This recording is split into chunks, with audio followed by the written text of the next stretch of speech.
अस्सलाम वालेकुम, मैं हूं शाहजेब खानजादा। पाकिस्तान डेमोक्रेटिक मूवमेंट का आज सरबराही इजलास हुआ। तवक्को की जा रही थी कि आज इस्तीफों से मुताल्लिक अपोजिशन जमातें हतमी फैसला करेंगी। इस्तीफों पर तो हतमी फैसला नहीं हुआ, लेकिन अपोजिशन का लॉन्ग मार्च ही मुलतवी कर दिया गया है। इस्तीफों के मामले पर पीडीएम की 9 जमातें एक तरफ और पाकिस्तान पीपल्स पार्टी दूसरी तरफ नजर आई, और पाकिस्तान पीपल्स पार्टी का अकेले होने के बावजूद पलड़ा भारी नजर आया। इजलास के बाद होने वाली प्रेस कॉन्फ्रेंस में भी ड्रामाई सूरत हाल दिखाई दी। पीडीएम के सरबराह मौलाना फजलुर रहमान ने ऐलान किया कि पीपल्स पार्टी का जवाब आने तक लॉन्ग मार्च को मुलतवी समझा जाए, और ये ऐलान करने के बाद मौलाना फजलुर रहमान प्रेस कॉन्फ्रेंस छोड़कर चले गए। मरियम नवाज ने उन्हें रोकने की कोशिश की कि मीडिया के सवालात ले लें, मगर वो नहीं रुके, और फिर शाहिद खकान अब्बासी मरियम नवाज से इसरार करते रहे कि वो चलें, लेकिन मरियम नवाज ने जाने से इनकार किया और मीडिया के सवालात का जवाब दिया। लॉन्ग मार्च के साथ इस्तीफों को वाबस्ता करने के हवाले से 9 जमातें इसके हक़ में पाकिस्तान पीपल्स पार्टी को इस सोच पर तहफ़्फ़ुज़ात थी। पीपल्स पार्टी ने वक्त मांगा है कि हम अपनी पार्टी के सेंट्रल एग्जीक्यूटिव कमेटी की तरफ रुजू करेंगे और उसके बाद फिर हम पीडीएम को अपने फैसले से आगाह करेंगे। लिहाजा हमने उनको मौका दिया है और हमें उनके फैसले का इंतज़ार होगा। तब तक 26 मार्च का लॉन्ग मार्च मुलतवी तस्वर किया जाएगा।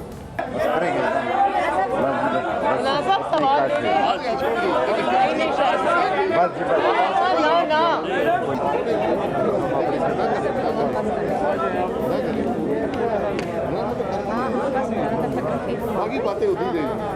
मैडम, बहुत सारे ऐसे सवाल हैं जो आपसे रिलेटेड है, क्योंकि पीपल्स हो जाएंगे मेरे भाई, सवाल हो जाएंगे। दो बड़ी जमातें हैं जो चाह रही थी कि हुकूमत छुटकारा पाना है, आखिर क्या वजह? वाज़े तौर पर पीडीएम की जमातों में आज इख्तिलाफ नजर आया। लहजे में तलखी देखी गई जो इजलास के बाद प्रेस कॉन्फ्रेंस में भी वाज़े रही, और इजलास के दौरान खबरें सामने आई कि आसिफ जरदारी ने नवाज शरीफ की बैरून मुल्क मौजूदगी पर सवाल उठाया है, उनसे वापस आने का मुतालबा किया है। इजलास के बाद प्रेस कॉन्फ्रेंस में नून लीग की नायब सदर मरियम नवाज ने कहा कि किसी को भी नवाज शरीफ को वापस बुलाने का हक नहीं, जिससे नवाज शरीफ से बात करनी है वो मुझसे बात करे। आसिफ अली जरदारी साहब के बारे में बताया जा रहा है कि बहुत सारा उन्होंने बातें की हैं और ऐसा मुझे आया कि इस पे उस वक्त होंगे जब आप आए वापस, इसके बारे में आप क्या कहते हैं? ऐसा नहीं कहा उन्होंने ये कहा कि मियाँ साहब आप भी तशरीफ़ लाएं, बाकी सब लोग भी आएँ, मिल के जिद्दोजहद करते हैं। तो जिस पे मैंने बहुत अदब के साथ उनसे ये कहा कि मियाँ साहब को वापस लाना उनकी ज़िंदगी को कातिलों के हवाले करने के मुतरादिफ होगा। हमें ज़िंदा लीडर्स चाहिए, हमें लीडर्स की लाशें नहीं चाहिए, हमें लीडर्स का कत्ल नहीं चाहिए, हमें ज़िंदा लीडर्स चाहिए। और मैंने जरदारी साहब से ये भी क्योंकि छोटी हूँ तो बड़ी अदब से अर्ज़ किया कि मियाँ साहब की जो स्ट्रगल है, मियाँ साहब की जो कुर्बानियाँ हैं, वो किसी से ढकी छुपी नहीं है। इस जालिमाना और इंतकाम आना दौर के अंदर सबसे सख्त जेल और सबसे लंबी जेल मियाँ साहब ने काटी है। मुस्लिम लीग नून की वोट बेस जो करोड़ों में है, और मैं बतौर बेटी समझती हूँ कि किसी को हक नहीं है उनको वापस बुलाने का, और मैं नहीं समझती कि जो ज़िंदगी उनकी अल्लाह ताला ने बचाई है वो वापस उनके कातिलों के हाथ में सौंप दी जाए। मैं मुस्लिम लीग नून की नुमाइंदा हूँ, नवाज शरीफ साहब की नुमाइंदा हूँ। जिसने नवाज शरीफ से बात करनी है पहले मुझसे बात कर। इससे पहले पीडीएम का एक तवील इजलास हुआ था। पीपल्स पार्टी के शरीक चेयरमैन आसिफ जरदारी ने इजलास में एक जारहाना पोजीशन ली और उसकी खबरें फ़ौरन मीडिया पर आ गईं। पीडीएम के सरबराही इजलास से खिताब करते हुए मीडिया की खबरों के मुताबिक साबिक़ सदर आसिफ अली जरदारी ने कहा कि नवाज शरीफ साहिब जंग के लिए तैयार हैं तो वतन वापस आना होगा। लॉन्ग मार्च हो या तहरीक अदम एतमाद, वतन वापस आना होगा। असेंबलियों को छोड़ना इमरान खान को मजबूत करने के मुतरादिफ है। ऐसे फैसले ना किए जाएँ कि जिससे हमारी राहें जुदा हो जाएँ। हमारे इंतशार का फ़ायदा जमहूरियत के दुश्मनों को होगा। आसिफ अली जरदारी ने कहा कि मियाँ साहिब आप इस्तीफ़े चाहते हैं तो सिर्फ हमें नहीं सबको जेल जाना होगा। नवाज शरीफ साहिब इसहाक डार के हमरा वतन वापस आएँ, हम मिलकर लड़ेंगे। जब आप वतन वापस आएंगे हम आपके पास इस्तीफ़े जमा कराएंगे। और मरियम नवाज ने उन्हें जवाब दिया, जिसका प्रेस कॉन्फ्रेंस में भी उन्होंने जिक्र किया। तो क्या आज पीडीएम का इख्तिताम समझा जाए? इस पूरी सूरत हाल पर बात करेंगे। हमारे साथ नून लीग के रहनुमा एहसन इकबाल साहब मौजूद हैं। एहसन इकबाल साहब, बहुत शुक्रिया हमें शो में ज्वाइन करने के लिए। आप लोग गए थे पाकिस्तान पीपल्स पार्टी को इस्तीफों पर मनाने और इजलास से निकले हैं लॉन्ग मार्च मुलतवी करके, और जरदारी साहब ने जो बातें की हैं उससे वाज़ेह है कि सीईसी के इजलास के बाद भी पाकिस्तान पीपल्स पार्टी इस्तीफा नहीं देगी, यानी कि पीडीएम की जिद्दोजहद का इख्तिताम समझा जाए। ना कोई लॉन्ग मार्च होगा, ना इस्तीफे आएंगे अब। जी शाहजेब, शुक्रिया। देखिए, सबसे पहले तो मैं ये वाजे करना चाहूँगा कि पीडीएम जो है वो किसी एक जमात या 2 या 4 जमातों का मजमुआ नहीं। इसके अंदर 10 डेमोक्रेटिक पार्टीज़ हैं जिनके पेश नज़र ये नहीं है कि वो इस हुकूमत को निकाल के ख़ुद हुकूमत में आना चाहते हैं। हम सब के पेश नज़र जो बुनियादी नुक्ता है वो ये कि 72 साल में अगर पाकिस्तान अपनी असास पे खड़ा नहीं हो सका तो हम उसको दुरुस्त करें। आज आपको मालूम है कि बांग्लादेश, जिसके 50 साल पूरे हुए हैं आज़ादी के, उन्होंने एक मवाजना जारी किया है जो बाइस शर्म है हमारे लिए। उन्होंने कहा है कि 50 सालों में हमने पाकिस्तान के हर इशारिये में पाकिस्तान को बीट किया है, उससे हम आगे निकले हैं। और ये वजह क्यों कर पेश आई? इसलिए कि हमने 50 साल पाकिस्तान में सियासी खेल खेले हैं, हमने मुंतखब हुकूमतों को चलने नहीं दिया है, हमने जब भी तरक्की होने लगी है उसमें रखना डाला है, चाहे वो 1990-91 की इकोनॉमिक लिबरलाइजेशन और ओपनिंग। इस सबको सर ये सारी बातें करके आप लोग ये सब बातें करके आपने पीडीएम बनाई थी, और आज इजलास भी आपने कल भी और उससे पहले भी आप लोग ये बातें करते रहते, मगर आप लोगों का इत्तेफाक नहीं हो सका, तो पीडीएम का इख्तिताम समझा जाए। मैं वही उस तरफ आ रहा हूँ कि हमारे पेश नज़र आज नवाज शरीफ साहब ने भी इजलास में मुखातिब होकर यही कहा कि ये फैसला कीजिए आप सब कि क्या आपके पेश नज़र सिर्फ हुकूमत बदलना है, वापस चीफ मिनिस्टर या प्राइम मिनिस्टर बनना है। मैं 3 दफ़ा प्राइम मिनिस्टर रह चुका हूं और मैं आपको ये बतलाता हूं कि जैसे हुकूमतें चलाई जाती हैं वैसे नहीं चल सकती। पाकिस्तान एक तनज़्ज़ुली की तरफ रहेगा, लिहाजा हमने रीसेट करना है, और वो रीसेट अपने मुताबिक नहीं करना, आइन के मुताबिक करना है। लिहाजा हमें इस जद्दोजहद के लिए, इस एंड गेम के लिए कोशिश करनी है, और इसमें कोई कुर्बानी अगर देनी पड़ती है तो वो देनी चाहिए। अब 9 जमातों का ये ख्याल था कि लॉन्ग मार्च उस सूरत में मौसर होगी कि अगर हम साथ ही असेंबली से इस्तीफों का ऐलान करें, चूँकि उससे एक इतना बड़ा बहरान पैदा होगा। जब आप 400 सीटों से मुस्ताफ़ी होंगे, ज़िमनी इलेक्शन नहीं हो सकते, फिर जनरल इलेक्शन ही होंगे, और अगर उस बहरान से निकलने के लिए जनरल इलेक्शन चाहिए तो वो फिर उस पैकेज के ऊपर होंगे जो सब जमातें इत्तफाक करेंगी आज़ाद शफाफ इलेक्शन के लिए। जब तक इस निज़ाम पर जो धांधली से खड़ा किया गया है, एक कारी ज़रब नहीं लगेगी इस्तीफों की, ये नहीं गिरेगा।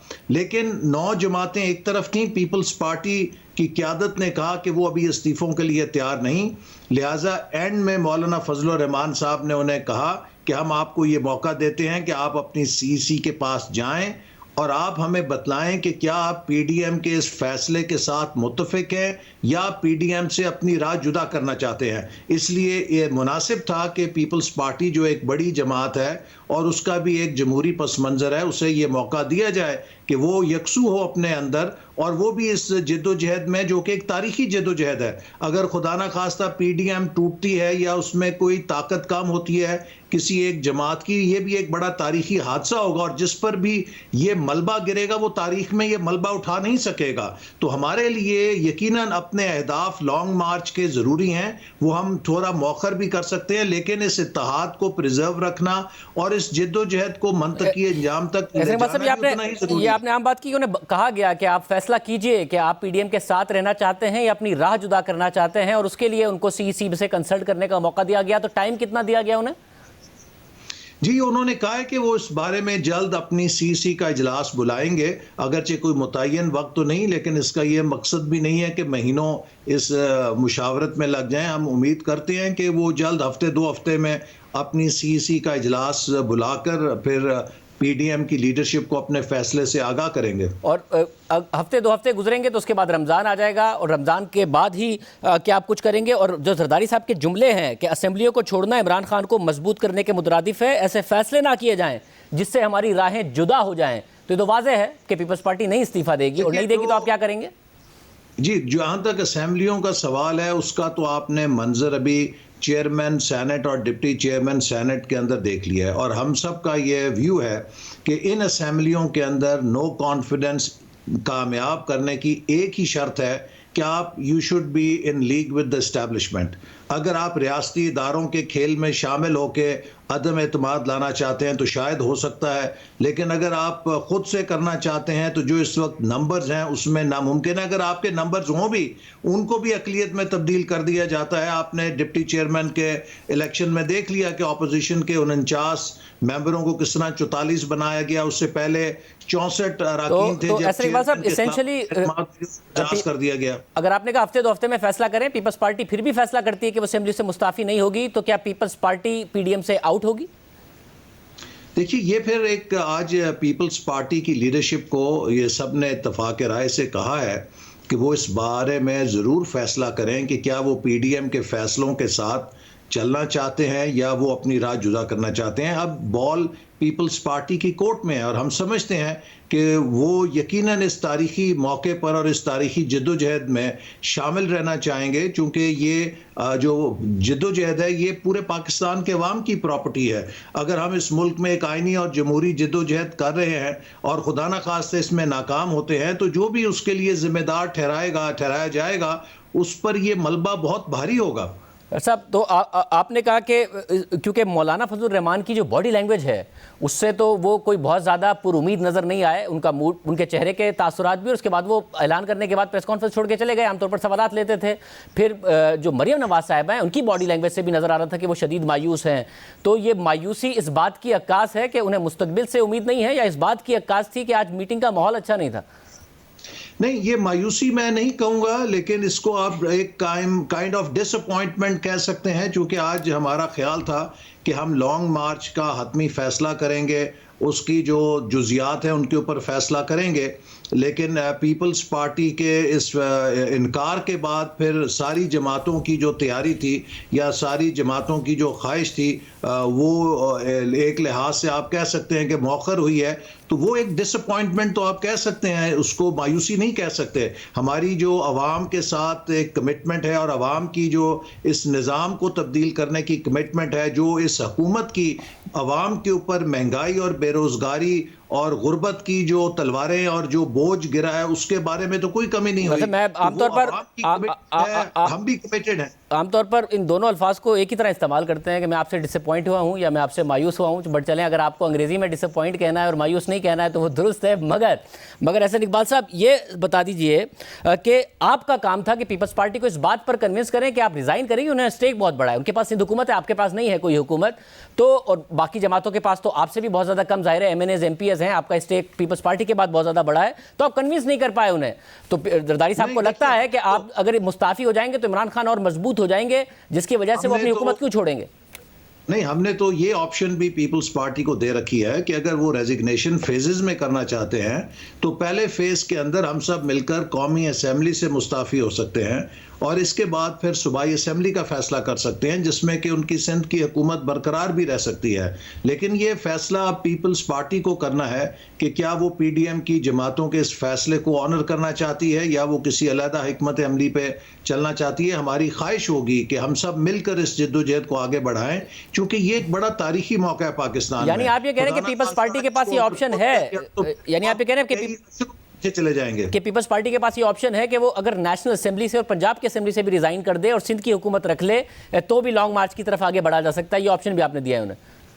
जी देखिए, अगर वो ये फैसला करते हैं कि अभी हम सूबाई असेंबलियों से इस्तीफ़ा नहीं देना चाहते और पहले मरहले में कौमी असेंबली से हम मुस्ताफ़ी होना चाहते हैं, तो वो भी एक उसकी सूरत है जिसके ऊपर गौर किया जा सकता है। लेकिन अब ये पीपल्स पार्टी की CEC है जिसने इस पर हतमी फैसला करना है और मैं उम्मीद करता हूँ कि वो ज़रूर PDM के साथ चलेंगे, क्योंकि उनका भी एक माजी है जमहूरी जद्दोजहद का और हम चाहते हैं कि पाकिस्तान की तमाम जमहूरी कुव्वतें इनके शराजे को बिखरने ना दिया जाए। हम सब मिलकर पाकिस्तान की जमहूरियत और सियासत को एक नई बुनियाद पे खड़ा करें। जो ऐलान लाहौर के अंदर हमने कौम से वादा किया है कि आईनी हुक्मरानी होगी, पार्लियामेंट की बालादस्ती होगी, अदलिया आज़ाद होगी, गुड गवर्नेंस होगी और आवाम के सियासी मुआशी हकूक जो हैं वो महफूज होंगे, सूबों के हकूक महफूज होंगे और एक अच्छी फेडरेशन हम इस मुल्क में बनाना चाहते हैं। मुझे साथ में ये भी बताइएगा कि जब जरदारी साहब ने बात की और नवाज शरीफ साहब के वापस आने की बात की तो मरियम नवाज ने क्यों जवाब दिया? कि नवाज शरीफ साहब खामोश रहे उस वक्त, उन्होंने जवाब नहीं दिया जरदारी साहब को? जी, मैं समझता हूं कि नवाज शरीफ साहब का जो हम हमेशा से जानते हैं कि वो एक बहुत ही वज़ादार शख्सियत हैं और मैं हमेशा से बहुत मुतासिर हुआ हूं कि वो जिस कदर सब्र और बर्दाश्त और वज़ादारी का मुजाहरा करते हैं, उन्होंने आज अपने आप को बहुत एक काम तरीके से वहाँ पर इन सारी बातों को भी सुना और किसी किस्म का वो रिएक्ट नहीं किया है। मैं समझता हूं कि चंद एक बातें पीपल्स पार्टी की लीडरशिप की तरफ से ऐसी हुई हैं जो नहीं होनी चाहिए थी, जिनसे कुछ हमारी दिल आज़ारी हुई है, लेकिन जब हम आपस में बैठते हैं इस किस्म की बातें भी होती हैं, उन्हें बर्दाश्त भी किया जाता है क्योंकि हमारी कॉज बड़ी है। हमारी कॉज पाकिस्तान का मुस्तकबिल है। हमारी कॉज ये है कि हम अपनी आने वाली नस्लों को कैसा पाकिस्तान दे के जाना चाहते हैं। इसमें हमारी ज़ाती अना, इसमें हमारी ज़ाती कोई इज़्ज़त बेइज्जती का सवाल नहीं है, ये मुल्क की इज़्ज़त बेइज्जती का सवाल है। क्या ये मुल्क इसी तरह तमाशा बना रहेगा या इस मुल्क को हमने इस्तेकाम के साथ आगे ले जाना? और ऐसा इकबाल साहब, ये भी हुआ कि पीपल्स पार्टी ने डिमांड किया कि जो सेनेट है उसमें लीडर ऑफ द ऑपोजिशन उन्हें दिया जाए, जिस पर आप लोगों ने कहा कि जी आपको चेयरमैन सेनेट का हमने वोट दिया है, लीडर ऑफ द ऑपोजिशन के लिए आपने हमसे प्रॉमिस किया था। इस बात पर भी मामला हुआ? नहीं, आज इस पे तो पहले ही फैसला हो चुका था कि चेयरमैन सेनेट के लिए अगर पीपल्स पार्टी के उम्मीदवार होंगे तो डिप्टी चेयरमैन के लिए जेयूआई और लीडर ऑफ ऑपोजिशन के लिए फिर पीएमएलएन नामजद करेगी। तो ये चीज़ तो पहले से ही तय थी आपस में जब चेयरमैन सेनेट और डिप्टी चेयरमैन का इलेक्शन हुआ था। तो इस पर कोई अब इख्तलाफ नहीं है, पीपल्स पार्टी इस काम के लिए राजी है? जी, मुझे उम्मीद है कोई इख्तलाफ नहीं। इसी तरह जो कराची में 249 का ज़िमनी इलेक्शन है वहाँ पर भी सब ने तायद की कि मुस्लिम लीग नून, चूँकि शहबाज शरीफ साहब वहाँ से रनर अप थे, तो जो पीएमएलएन के उम्मीदवार हैं उनकी सब हमायत करेंगे। और साथ में आखिर में जो मामला हुआ है इसमें अब ये समझा जाए कि हुकूमत सुकून करे, आप लोगों से अब उन्हें कोई ख़तरा नहीं? नहीं, हुकूमत तो किसी कीमत पे सुकून नहीं करेगी। देखिए, 3 सालों में शाहजेब इस हुकूमत की कारकर्दगी साबित हो गई है। वो ये है कि ना ये कारकर्दगी कर सकते हैं, ना इनमें काबिलियत है, ना इनके पास रोड मैप है, ना इनके पास टीम है। मैं आपसे सवाल करता हूँ, इस पूरी हुकूमत में कोई 3 नाम बता दें कि जिनसे आपको कॉन्फिडेंस इंस्पायर होता हो कि जनाब ये इतने काबिल लोग हैं, ये मुल्क को इन बहरानों से निकाल लेंगे। इस हुकूमत की मिसाल ऐसे है कि जैसे एक मुर्दा लाश पड़ी हो, जितने दिन वो पड़ी रहेगी उसका ताफुन उतना फैलता रहेगा। बहुत शुक्रिया असद इकबाल साहब हमारे साथ मौजूद थे। आज ये सारा का सारा मामला हुआ क्या है और क्या वाकई पीडीएम का कोई मुस्तकबिल रह गया है? हमारे साथ बड़े अहम तज्ज़ियाकार और सीनियर सहाफ़ी मौजूद होंगे ब्रेक के बाद।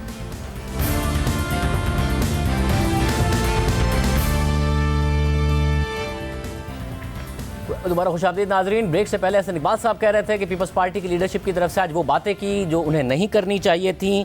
अब मौलाना फजल रहमान ने जियो न्यूज़ से बात की और उनका कहना है कि पीडीएम के इजलास में पीपल्स पार्टी का रवैया गैर जमहूरी था। 9 जमातें इस्तीफ़े के हक़ में और पीपल्स पार्टी मुखालिफ थी। पीपल्स पार्टी जमहूरियत कहते थकती नहीं है। पीपल्स पार्टी ने वक्त मांगा है। मौलाना भी गैर जमहूरी कह रहे हैं इस रवैये को। पीडीएम का इसके बाद मुस्तकबिल क्या होगा? सीनियर साफ़ी और तज़्ज़ियाकार हामिद मीर साहब, आसमा शराजी साहब और सलीम साफ़ी साहब हमारे साथ मौजूद हैं। हामिद मीर साहब, एहसन इकबाल साहब ने कहा कि ये कहा है 9 जमातों ने पीपल्स पार्टी को कि जी अगर आप पीडीएम का हिस्सा रहना चाहते हैं तो फैसला कर लीजिए। उन्होंने टाइम मांगा है, सीईसी में फैसला करेंगे, 1 से 2 हफ्ते में वो बताएंगे। आपको लगता है 1 से 2 हफ्ते बाद पीपल्स पार्टी मान जाएगी और नहीं मानेगी तो पीडीएम का कोई मुस्तकबिल रह गया है? देखिए, पहली बात तो यह है कि आज मौलाना फजल रहमान साहब जो हैं उनके साथ आसिफ अली जरदारी साहब वही कुछ कर रहे हैं जो आज से 14 साल पहले काजी हुसैन अहमद साहब के साथ मौलाना फजल रहमान ने किया था। अगर आप याद करें तो जुलाई 2007 में काजी हुसैन अहमद साहब मौलाना फजल रहमान को कहते थे कि असम्बलियों से इस्तीफे दे दें। मौलाना साहब कहते थे नहीं, इस्तीफे नहीं देने, इसलिए कि खैबर पख्तूनख्वा में हमारी हुकूमत है और अगर देना तो सिर्फ कौमी असम्बली से दें। तो दोनों में बड़ा बहस मुबासा होता रहा। आखिरकार फिर एक दिन काजी हुसैन अहमद साहब ने तंग आकर, वो सिर्फ रुकन कौमी असम्बली नहीं थे, वो एमएमए के प्रेसिडेंट थे और मौलाना साहब जनरल सेक्रेटरी थे, तो उन्होंने कौमी असम्बली से अकेले ही इस्तीफा दे दिया और मौलाना फजल रहमान ने नहीं दिया। और उस वक्त मौलाना साहब ये कहते थे कि हमें असम्बलियों का फोरम नहीं छोड़ना चाहिए, हमें पार्लियामेंट के अंदर रह के जद्दोजहद करनी चाहिए। आज वही बात आसिफ अली जरदारी साहब कह रहे हैं। आज जो कुछ हुआ है ये बिल्कुल भी अनएक्सपेक्टेड नहीं था, क्योंकि पिछले 1.5-2 महीने से मौलाना साहब और आसिफ जरदारी साहब मौलाना साहब और बिलावल भुट्टो जरदारी साहब के दरमियान ये बातें चल रही थी और इसकी तवक्को की जा रही थी कि एक ना एक दिन ये होगा जब मौलाना साहब बहुत ज्यादा प्रेशर डालेंगे इस्तीफों का, तो उसके बाद पीपल्स पार्टी जो है वो फिर इनकार कर देगी। तो वही कुछ हुआ है। अब देखें, मसला ये है कि अगर मौलाना साहब ये समझते हैं कि वो बिल्कुल हक पर हैं और मुस्लिम लीग नून भी समझती है कि वो बिल्कुल उसका मौकफ ठीक है, तो फिर पीपल्स पार्टी को साथ लेके चलना कोई इनकी मजबूरी है। इन्होंने लॉन्ग मार्च करना है, इन्होंने धरना देना है, तो एजिटेशन करना है, तहरीक चलानी है, तो उसके लिए पीपल्स पार्टी की इतनी जरूरत क्यों है इनको? 9 जमातें अगर मौलाना साहब के साथ हैं तो एक पार्टी के लिए वो क्यों अपना लॉन्ग मार्च उन्होंने आज मुलतवी कर दिया है? उनको चाहिए कि अगर पीपल्स पार्टी जो है उनके साथ नहीं आ रही तो वो अकेले उनके बगैर लॉन्ग मार्च करें, 9 जमातें लॉन्ग मार्च करें, धरना भी दें। और दूसरी तरफ पीपल्स पार्टी जो है उसको अगर पता है कि 9 जमातें जो है वो एक तरफ है और हम अकेले एक तरफ हैं और वो उनके साथ नहीं चल सकते, तो उन्होंने क्यों आज उनको कहा कि जी हम सेंट्रल एग्जीक्यूटिव कमेटी का इजलास बुलाएंगे और फिर फैसला करेंगे? सबको पता है कि ये जो 3 बड़ी पार्टियां हैं, तहरीक-ए-इंसाफ, मुस्लिम लीग नून और पाकिस्तान पीपल्स पार्टी, ये यहाँ पर सिर्फ लीडरशिप फैसला करती है, ऊपर से फैसला किया जाता है और वो नीचे तक वो कबूल किया जाता है। ये कोई सीसी के इजलासों में फैसले नहीं होते। तो मैं समझता हूँ कि मौलाना साहब को भी आज इस तरह लॉन्ग मार्च मुलतवी करके चले नहीं जाना चाहिए था और पीपल्स पार्टी को भी ये टाइम गेन नहीं करना चाहिए। पीपल्स पार्टी का अगर ये ख्याल है कि वो 2-3 हफ्ते में मना लेगी मौलाना साहब को कि जी आप इस्तीफों के बगैर करें, जैसा कि अभी एहसन इकबाल साहब आपसे कह रहे थे, तो मैं समझता हूँ कि मौलाना साहब और मुस्लिम लीग नून और बाकी 9 जमातें अगर समझती हैं कि वो तहरीक चलाने की पोजीशन में है तो पीपल्स पार्टी के बगैर चला के दिखा दें। पीपल्स पार्टी जो है वो अवाम के सामने एक्सपोज हो जाएगी। और पीपल्स पार्टी अगर ये समझती है कि ये सही फैसला नहीं है इनका और हमसे 1985 वाली गलती दोबारा रिपीट करवाई जा रही है, तो पीपल्स पार्टी को खुदा हाफिज कह रहे। ये मसला क्या लगाया हुआ है कि नहीं हम आपको पूछ के बताएंगे? दोनों ने आज जो भी किया वो गलत किया। और आसमा शराजी साहब, आप समझती हो एहसन इकबाल साहब ने एक ऑप्शन और भी दिया और कहा कि जी सिंध हुकूमत रख लें आप और मरकज में और पंजाब से आप इस्तीफा दे दें और उसके बाद हमारी लॉन्ग मार्च में शामिल हो जाएं, वरना ये कहा है कि जी आप फैसला कर लें आप पीडीएम का हिस्सा है या नहीं है। पीपल्स पार्टी के बगैर क्या पीडीएम आगे बढ़ पाएगी अपने लॉन्ग मार्च के लिए और उसमें वो जान होगी? और क्या वाकई पीपल्स पार्टी इस हद तक मान जाएगी कि वो कौमी असेंबली से इस्तीफा दे दे? देखिए, मुझे नहीं लगता कि लॉन्ग मार्च हो या कोई भी ऐसी चीज़ हो जो कि अपोजिशन जिसको प्लान करके बैठी थी उस लार्जर एजेंडे के हवाले से जो कि एपीसी में तय किया था, वो पीपल्स पार्टी के बगैर मुमकिन है।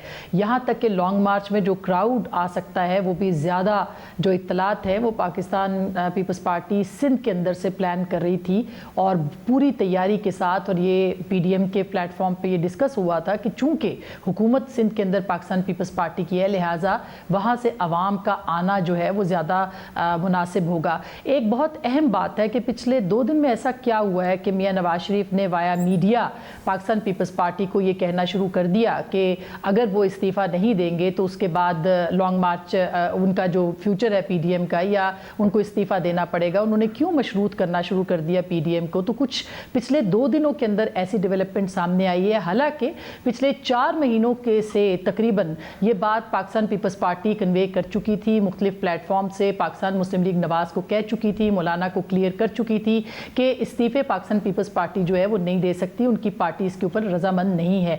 तो अब ऐसा क्या हुआ कि अचानक पाकिस्तान मुस्लिम लीग नवाज जो है उन्होंने ये कहा कि इस्तीफ़े दें और उसके बाद फिर जो है वो लॉन्ग मार्च किया जाएगा। तो कुछ ना कुछ मौलाना फजलुर रहमान और मियां नवाज शरीफ के बीच तय पाया, जिसका कि आज आपने मीटिंग के अंदर शाखसाना देखा।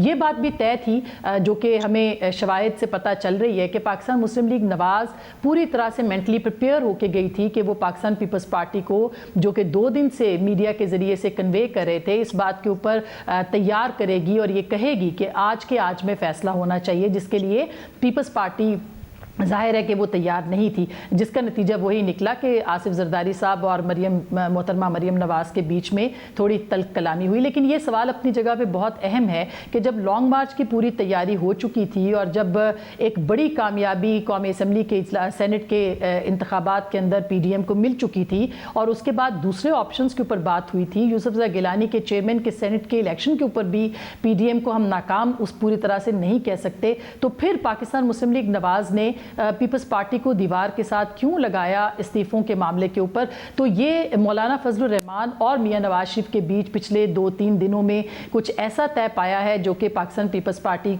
जिसके लिए ना तो तैयार थी और ना ही ऑन बोर्ड थी। और फिर एक और बड़ा सवाल है कि अगर पीपल्स पार्टी ये कह रही थी तो उसके बाद फिर लॉन्ग मार्च को क्यों मुलतवी कर दिया गया और ये क्यों कहा गया कि 26 मार्च को जो है वो लॉन्ग मार्च नहीं हो सकता, सीसी तो 1-2 दिन में अपना फैसला कर लेती। इस बात का इम्कान अभी तक मौजूद है शाहजेब कि पाकिस्तान पीपल्स पार्टी अपनी सीसी के अंदर अगर ये फैसला करती है कि वो लॉन्ग मार्च 26 मार्च को लेके आएंगे इस्लामाबाद, तो मेरा ख्याल है कि एक बड़ी डेवलपमेंट जो है वो पाकिस्तान पीपल्स पार्टी के बिहाफ पे होगी, क्योंकि इस वक्त उनको अपने वोटर को मुतमईन करना है कि लॉन्ग मार्च के लिए जो तैयारी उनकी थी वो उससे पीछे क्यों हट रहे हैं। और पीएमएलएन ने पाकिस्तान पीपल्स पार्टी को भी और पीपल्स पार्टी ने किसी हद तक पीएमएलएन को भी एक तरह से अपने वोटर के सामने और अपने सपोर्टर के सामने जो है वो ऐसे खड़ा कर दिया है कि उनको अब जवाबदेह होना पड़ेगा। और जाहिर है कि अगर पीडीएम का ये लॉन्ग मार्च जो कि 26 के बाद अब इल्तवा का शिकार होता नजर आ रहा है ये नहीं होगा तो इसका बहुत नुकसान अपोजिशन को होगा और हुकूमत को इसका फ़ायदा ही फ़ायदा होगा। तो आज की जितनी प्रोसीडिंग थी मेरे ख्याल में पाकिस्तान मुस्लिम लीग नवाज की पूरी कैलकुलेशन थी कि आज पीडीएम जो है वो आर या पार होगी और उसके लिए वो पूरी तरह से तैयार होकर आए थे। सलीम साफ़ी साहब से पूछेंगे ब्रेक के बाद कि मौलाना फजलुर रहमान इस वक्त क्या देख रहे हैं, वो बहुत ज़्यादा मायूस नजर आए। एक ब्रेक के बाद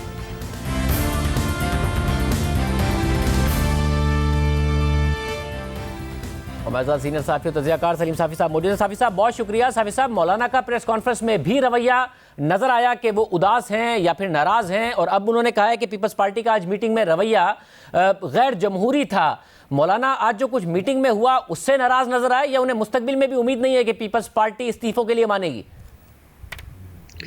देखिए, मौलाना इस वक्त अपने ज़ाती और इनफरादी हैसियत में एक्ट नहीं कर रहे हैं, बल्कि वो पीडीएम के सरबराह हैं। और ये जो मौक़िफ़ था कि इस्तीफ़ों के हवाले से, ये सिर्फ मौलाना का नहीं था, ये माइनस पीपल्स पार्टी बाकी तमाम 9 जमातों का था। और पीडीएम के सरबराह की हैसियत से भी उनका ये फ़र्ज़ है कि जरदारी साहब के साथ ज़ाती ताल्लुक़ अपनी जगह पे, लेकिन वो पूरे पीडीएम में शामिल जमातों की सोच को रिप्रेजेंट करें। तो मौलाना साहब और एएनपी और पख्तूनख्वा मिली अवामी पार्टी और बाकी इन सब का, अख्तर मैंगल साहब, उन सब का ये मौक़िफ़ है कि हम सेनेट इलेक्शन में जाने के हक़ में नहीं थे, बाकी चीज़ों के हक़ में नहीं थे, लेकिन इत्तेहाद की खातिर और पीपल्स पार्टी की खातिर हमने वो काम कर लिया उनके साथ, क्योंकि उनका ये ख्याल था कि उसके बाद सेकंड मरहले पे फिर ये चीज़ें होंगी। तो आज वो एक्सपेक्ट कर रहे थे, लेकिन पीपल्स पार्टी ने उल्टा न सिर्फ ये कि आज ये कि इस्तीफ़ों का या मार्च का, बल्कि आज वो बिल्कुल इस्तीफ़ों के मामले से इनकारी नज़र आई। और दूसरा, पीपल्स जरदारी साहब ने उसके जवाब में अपनी मजबूरियों का और अपनी कमज़ोरियों का और उनका रोना शुरू कर दिया। उनका लब्बे-लुबाब यही था कि मैं वो लड़ नहीं सकता। तो इसलिए मौलाना साहब और बाकी जो पीडीएम की सब जमातें थी, उन सब को ये शिकायत रही कि भाई अभी तक तो इन 9 पार्टियों ने आपकी खातिर बहुत सारे वो काम भी किए कि जिसके वो अपने हक़ में नहीं थे, लेकिन आज जब वो फैसला कुन मरहला आ गया तो पीपल्स पार्टी अपने उस मौक़िफ़ से पीछे हट गई। और उसमें भी बाज़ जमातों का तो ये मौक़िफ़ था कि पीपल्स पार्टी को आज ही से निकाल देना चाहिए, लेकिन शायद मौलाना साहब ने पीपल्स पार्टी के साथ या जरदारी साहब के साथ अपने ताल्लुक़ का ख्याल रखा और मौलाना साहब ने उनको ये तजवीज़ दी कि चलो ठीक है, इनको अपनी मजलिस आमिला से मशवरा करने का मोहलत दें। और मौलाना को उम्मीद है कि कुछ बदलेगा? नहीं, मैं तो आपको शुरू में ये कह रहा था, अगर आपको याद हो तो आज मैंने उसको रीट्वीट भी किया है कि 4 फरवरी को मैंने एक ट्वीट की थी कि अगर पीडीएम हकीकी मानों में अपोजिशन बनना चाहती है तो उनको पीपल्स पार्टी को निकालना चाहिए। लेकिन चूँकि जरदारी साहब और बिलावल साहब बार बार मौलाना साहब को और बाकी पीडीएम की जमातों को ये यकीन दिला रहे थे, और अगर आपको याद हो तो पीडीएम तो बनी भी इनके इनिशिएटिव पे थी, और उस वक़्त तो मौलाना साहब ख़ुद उसमें जो पीटीएम है मंजूर पश्तीन की, उनको उसमें शामिल करने के हक़ में नहीं थे, लेकिन जरदारी साहब ने उस वक़्त ज़्यादा इनकलाबी दिखने के लिए उसमें मोहसिन दावड़ को भी दावत दे दी। और लेकिन फिर जब उनके मामलात तय हो गए और वो सब कुछ हो गया तो उसके बाद उन्होंने दूसरा बयानिया और अगर मगर से काम लेना शुरू कर दिया। तो मौलाना साहब तो खुद वो जानते होंगे कि उनके जहन में क्या है, लेकिन मेरा तो अपना ख्याल ये है कि इसके बाद भी अगर उनको मोहलत दे दे तो फिर पीपल्स पार्टी कोई और बहाना बनाएगी, क्योंकि ये सिस्टम मौजूदा ये जितनी पीटीआई को अजीज है उससे ज्यादा पीपल्स पार्टी को अजीज है। बहुत शुक्रिया सलीम साहब हमारे साथ मौजूद थे। सुप्रीम कोर्ट में आम समाअत हुई, इस पर बात करेंगे ब्रेक के बाद। आज सुप्रीम कोर्ट ने डस्का में रीपोलिंग के इलेक्शन कमीशन के फैसले को मुअत्तल करने की तहरीक इंसाफ की दरख्वास्त मुस्तरद कर दी है और साथ ही इशारा दिया है कि जुमे के रोज केस का फैसला महफूज कर लिया जाएगा। बेंच के सरबराह जस्टिस सुमरता बंदियाल ने रिमार्क्स दिए कि इलेक्शन दोबारा तो जरूर होगा, ताहम यह फैसला करना है कि इलेक्शन चंद पोलिंग स्टेशन पर होगा या पूरे हल्के में होगा। इलेक्शन कमीशन एक आईनी इदारा है, हम इलेक्शन कमीशन का फैसला मुअत्तल नहीं कर सकते। जस्टिस मज़ाहिर अली नकवी ने सवाल उठाया कि क्या तशद्दुद वाली वीडियोस इलेक्शन कमीशन में पेश की जा सकती थी? ये कैसे पता चलाया गया कि वीडियोस उसी हल्के की हैं? ये वीडियोस किसने बनाई? क्या वीडियोस और व्हाट्सएप की बुनियाद पर इलेक्शन कमीशन ने फैसला किया? ये वीडियो वाला कल्चर खत्म होना चाहिए। हर किसी की आते जाते चलते हुए वीडियोस बना ली जाती हैं। जस्टिस उमरता बंदियाल ने रिमार्क्स दिए कि तसादुम की हौसला शिकनी होनी चाहिए। मेरी फैमिली ने 2018 के इंतखाबात में वोट डाला, मेरी फैमिली ने वापस आकर पोलिंग के अमल की तारीफ की। 2018 का इलेक्शन पुरअमन था। इलेक्शन पुरअमन होने की वजह पाक फौज की तैनाती थी। NA-75 डस्का के ज़िमनी इलेक्शन में फौज तैनात नहीं थी। अमन व अमान बरकरार रखने के लिए फौज तैनात ना करना इलेक्शन कमीशन की गलती थी। इलेक्शन कमीशन ने अमन व अमान के लिए पुलिस पर भरोसा किया। इस पर इलेक्शन कमीशन के वकील ने अदालत को बताया कि अमन व अमान के हवाले से IG पंजाब से रिपोर्ट भी तलब की थी। इस पर जस्टिस सुमरता बंदियाल ने सवाल किया कि क्या IG पंजाब ने इलेक्शन कमीशन को रिपोर्ट दी? इलेक्शन कमीशन के वकील ने जवाब दिया कि IG पंजाब ने रिपोर्ट नहीं दी।